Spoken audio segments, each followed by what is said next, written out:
Big story here. A bombshell new report says that the White House misled the American public over the latest release of Obamacare enrollment numbers. This was a big deal. More than 2.1 million people who've enrolled in private plans and 3.9 million Americans who learned that they're eligible for coverage through Medicaid and the Children's Health Insurance Program. Because of the Affordable Care Act, you're looking at this enrollment pickup. Really?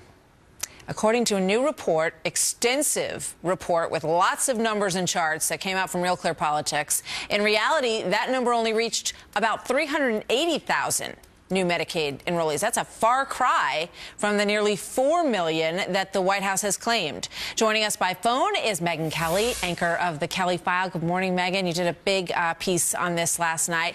A lot of questions raised here.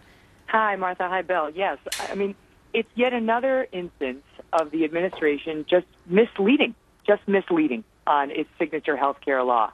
And that's just the truth. I mean, not only did the administration come out and claim that almost 4 million people had enrolled or been made eligible for Medicare, thanks to Medicaid, thanks to Obamacare, but the president's own Twitter feed at Barack Obama sent out that same misinformation with the following sentence, and I quote, "That's a fact." No, it isn't. It's not a fact. In fact, that's a material misstatement of the numbers. And with a huge hat tip to Sean Trend at RealClearPolitics.com, a very well-respected website by both sides of the aisle, he sat down and actually did the number crunching. And it got so bad, the conclusion that he reached, that they had overstated it by millions. I mean, they're not even at 400,000, never mind 4 million, that Glenn Kessler, the fact-checker at the Washington Post, had to come out and say he had misstated it. Almost all the reporters have misstated it and said no one should believe or repeat or rely on those numbers which we were given by the administration in what was supposed to be a full and fair update on the status of a law that the American people are paying for.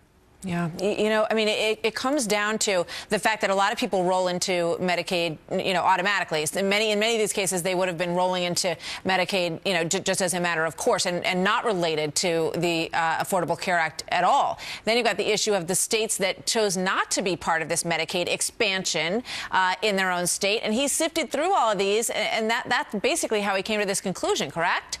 That's the thing, is that they concluded that the way they got to 4 million was by counting people who were renewing pre-existing Medicaid coverage and trying to tell us that that was thanks to Obamacare.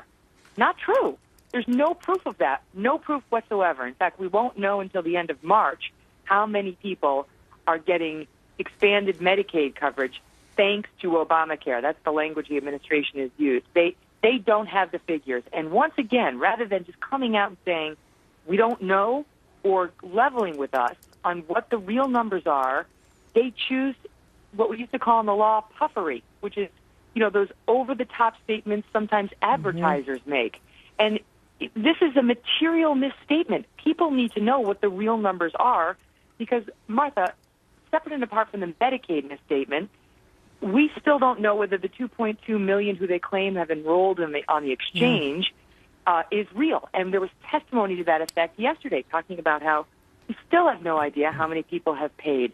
Now, that means we don't know where the law stands today. And if the law isn't getting the right mix of people and the right number of people, then we could at this moment be in the middle of the so-called death spiral and not know it. Yeah, it's kind of reminiscent of when they said you can keep your plan if you like it. And then they said, oh, well, of course we meant, you know, if you kept it up to the point where we began the program, and then if there was one tiny little change, then, of course, you couldn't. But you all got that, right? You know, it's sort of along those lines. And after that, I mean, you know, the president's trust numbers plummeted after that was exposed.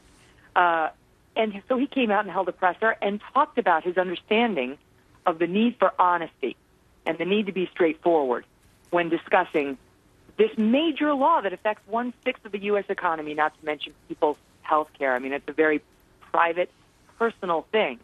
And so, you know, in an effort to start restoring that trust, we were going to have this full, honest, transparent, open, you know, information exchange. It's not happening. It's not happening. This would appear to suggest that it is clearly not happening.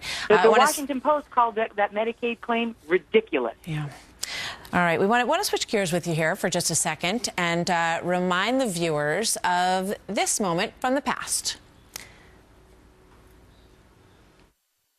Megan, did you hear me answer that part of your question? Not exactly. I mean, I heard you try, but I didn't hear a substantive response. I'll give it to you again, but you have to focus on the question, on the answers, not just the questions. Okay, thanks. I said over 200. A redux tonight of that, Megan? He's back. Oh, my gosh. Tonight on the Kelly File, it has been 3 years since I last interviewed Anthony Weiner, and a lot has happened in his life. Really? What? Then. I can't think of anything. And this will be my first sit-down with him since everything happened. I have never gotten to speak with him, since I think it was 2011, actually. It was later than that clip you showed, but with the arms, the arms clapping. And, I said on The Tonight Show, in retrospect, I was always amazed at the hubris Anthony Weiner showed in our interviews and in other public interviews when he knew he was carrying around such a secret. Oh, yeah. That's one for the psychologists for the ages to dig into. So this will be my first chance to chat with him. Listen, I don't want to hear the details of his, scandal. I think people know about that. But I do want to talk to him. And in particular, I'm going to ask him about 2016 because we've got two candidates now, potential, Christie and Clinton, who find themselves dealing with a bit of a scandal these days. Yep. So he seems like a perfect person to talk to. Very interesting, and we will definitely tune in for it tonight. Megan, thanks so much. We'll see you later. Thank you. Thank you, Kel. We'll be there 9 o'clock Eastern Time.